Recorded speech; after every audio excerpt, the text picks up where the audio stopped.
Okay, this video we're going to look at some other production rules. We've only considered the absolute basics. As I mentioned, you've got a production schedule, and those are the ships you can build in any one turn, and that varies by whether it's a fall turn or a spring turn. I probably haven't told you that each actual turn is divided into two, which is your spring and your fall. Now, you don't have to build all those units in that schedule, but if you can do. Now, you can also substitute. There's various substitution rules that each nation's got. For example,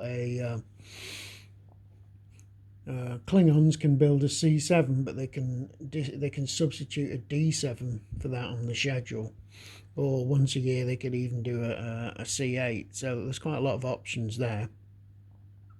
Other things to remember, the fact that you don't have to just stick to that schedule. You can do what's called overbuilds or overproduction, and this allows you pretty much up to your limit of the amount of spending to produce a lot more ships. Just remember, if you're doing overbuilds, overproductions, it's going to cost you double. You can't build ships with larger than 8 combat factors. There are a few little exceptions to that, but I'm not going to go into it. You can only build carrier groups if they've got 8 or fewer fighters. There's a few other bits and bobs, but they're not really relevant. Another thing with production, you get some that are just there. They're not on the schedule. You just get it. So you can produce any number of defence battalions.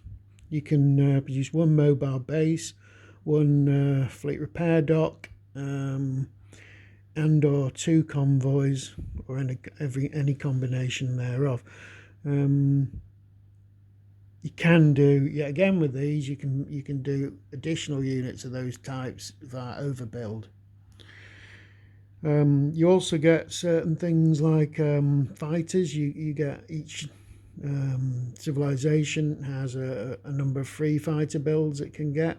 Those are for the Klingons, you get 6, for example.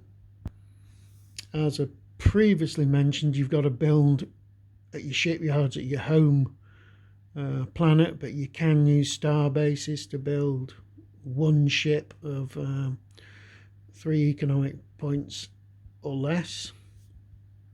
So that means you're effectively building tiny little things like frigates. If you build carriers, it costs you 2 economic points per factor of fighters that goes into them. That is intentionally very expensive, as it's supposed to represent the cost of maintaining a fighter wing for the life of a carrier. Basis cost 1 economic point per fighter, and planetary defence units half an economic point per fighter. Another thing you can do is what are called conversions. Conversions are made at star bases. Each uncrippled star base can make 1 conversion per turn. Conversions are completed within the owning player's economic phase. Like 1 star base in the capital hex can be used to make a 4 point or greater, not including the cost of the fighters conversions each turn. Other star bases, including those in the capital hex, can only do a 3 point or less conversion.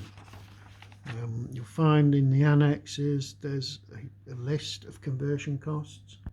For example, here the Klingons, a D7 to a D7 command fit would cost you 2 points to do the conversion.